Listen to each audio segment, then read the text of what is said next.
surprised that he was able to survive most of for all the first round and most of his seconds. He was a lot of power shots going to the body, and he just almost refused to go down, refused to just tap out. Pretty surprised about that, man. He had a lot of fighting.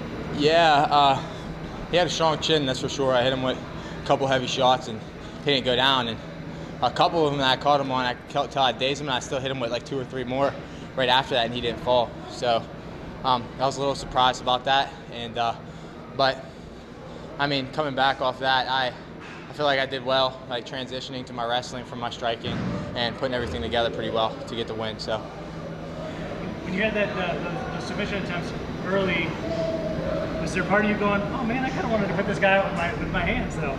Yeah, I mean, I do a lot of jiu-jitsu, so my jiu-jitsu coach would definitely like to see me go for a rear naked choke or something whenever I had the legs in and I flattened him out, or when I took his back. But I like to inflict damage. I mean, don't want to sound like I don't know, kind of a douche, but that's what I'm in this for. I love it. I like inflicting damage. I love fighting. I do this for the fun of it, for the love of it. So that's what I like to do. And I mean, if the submission's there and I need to go for it, I will. But if I have other options, I'm gonna go for those. He was down for a few seconds, and more than a few seconds, I guess, after everything was over. I mean, were you comfortable with the amount of damage that you were able to put on? Because it felt like, or it looked like, he was blocking a few of those when you guys were on the ground. Obviously, some were getting through, but so I was a little surprised that he was down as long as he was afterwards. I hit him with a few like really heavy ones that made solid contact. I felt it through my gloves and through my wraps on my knuckles.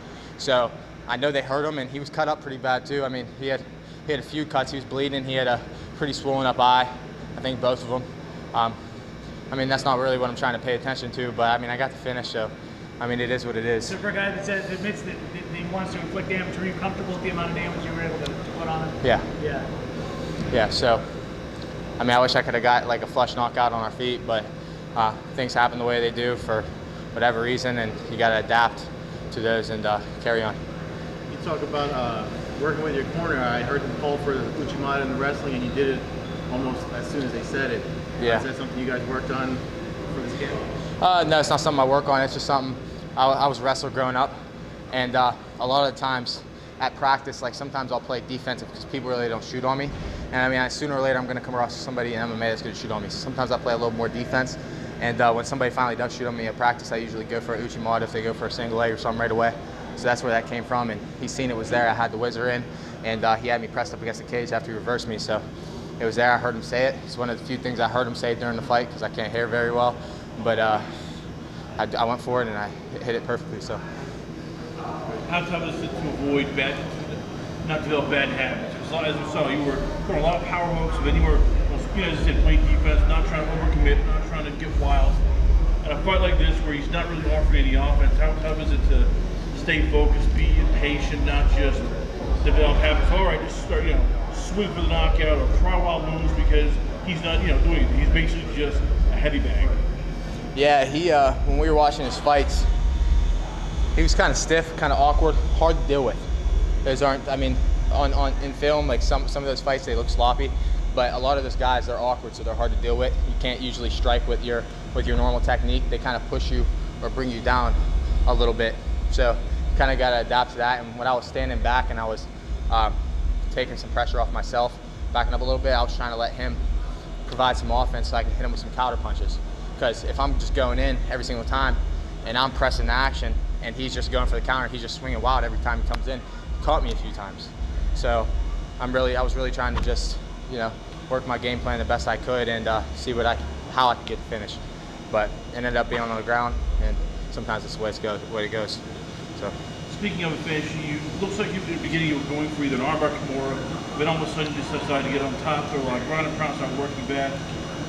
What were you trying to do? Did he sense you could get it, or was he doing something to prevent you from either getting an armbar, getting a Kimura, getting some kind of arm lock, right before you got on top of the mountain and started pounding him out? If I'm remembering right, I think he had a Kimura on me. If we're talking about the same one, are you talking about right before I finished him at the very end of the fight? Right before you were on top of him, it looked like he was trying to do something. You were trying to get an arm bar, but all of a sudden you went, all right, screw it, we're going to get on top of the mountain. I was going for a Kimura. I pinned his wrist down and tried going under, but he didn't bring his legs up. So I stepped over, I slid my knee over for the mount.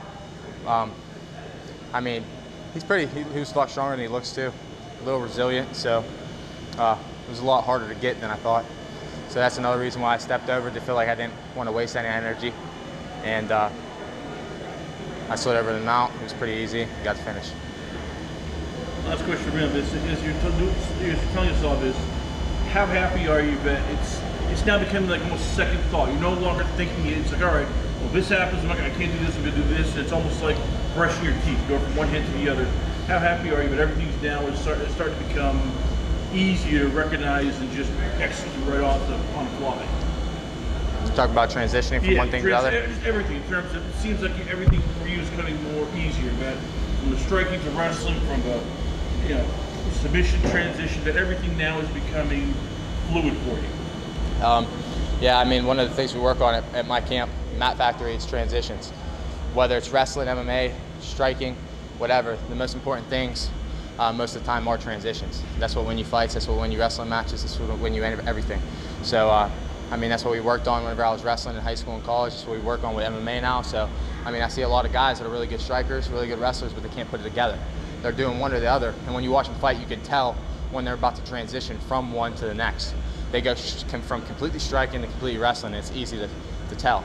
They're kind of telegraphing it. So, one of the things we work on is definitely setting up our takedowns from our strikes. Faking tight takedowns. There was one wherever I faked a single leg, went down with a single leg, came back with overhand right, hit him with it. So that's another thing we work on, not just striking and wrestling, but wrestling to striking. So